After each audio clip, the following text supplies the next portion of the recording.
Hi po. Good morning sa Philippines. Yan. Good morning po sa inyo. Hi, Ma'am Rosie. Ma'am Rosie, paano ba pagbanggit ng iyong apelyido? Franz Josie? Yes po. Ayan, Franz Josie. Baka mapagalitan niyo ako eh. Ma'am Rosie, anong oras dyan sa Pilipinas? Sa Pilipinas po? Dyan pala sa Dallas. Sorry, sa Dallas pala. 7:36 in the evening po. Yan. Ma'am Rosie, medyo layo lang tayo onti sa camera. Yan, okay po.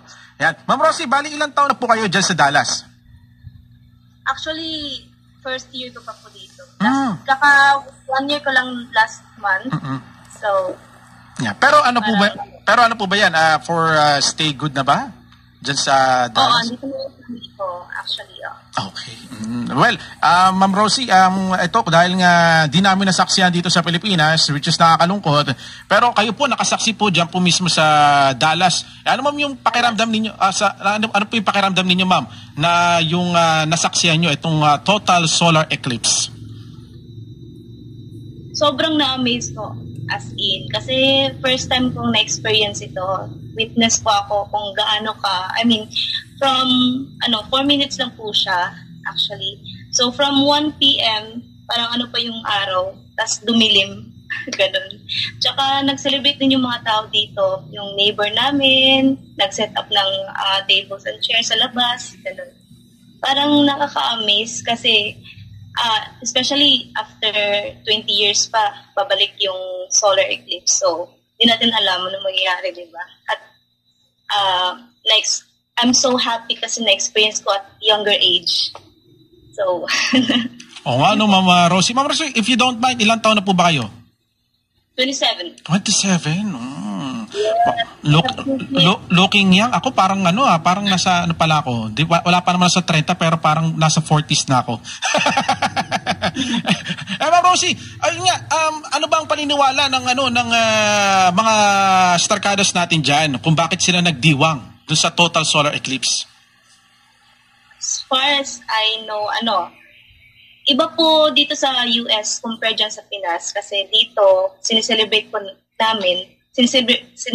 nila yung ganitong event kasi lang po siya, rare event, minsan lang po. Tsaka sa nakita ko po online, nung nakita ko yung live kanina sa Fox at CNN, kasi nag-start po siya sa Mexico bago dito sa Dallas. So, yung mga tao doon sa Mexico parang naiyak while nakita po nila yung solar eclipse. Parang naiyak po sila, especially elders. Kasi di nila alam. Actually, may share pa ako sa inyo. Kasi yung namin kapitbahay dito, he's a veteran army and he's 65 years old already.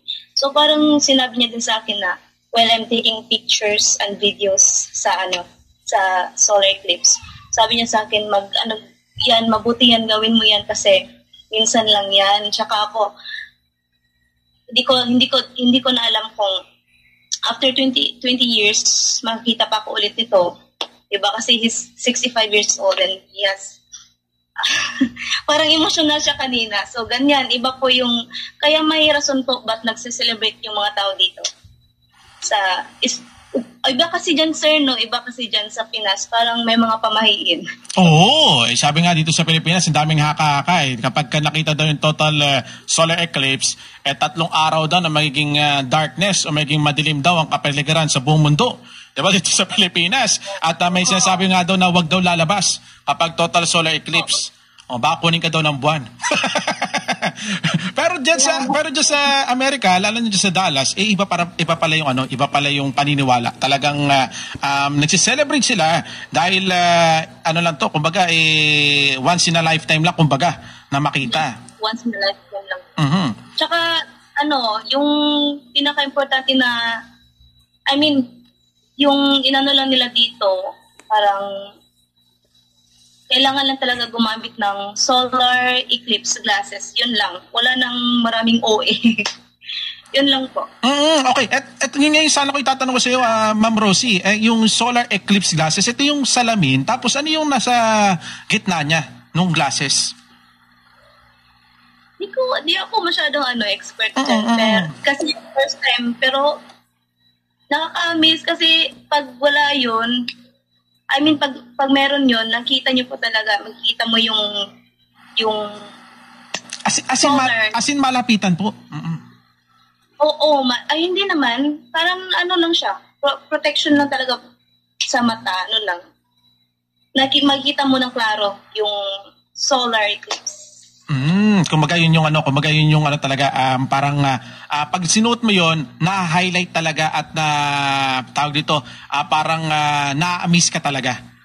Yung kapag nakita mo yung solar eclipse talaga.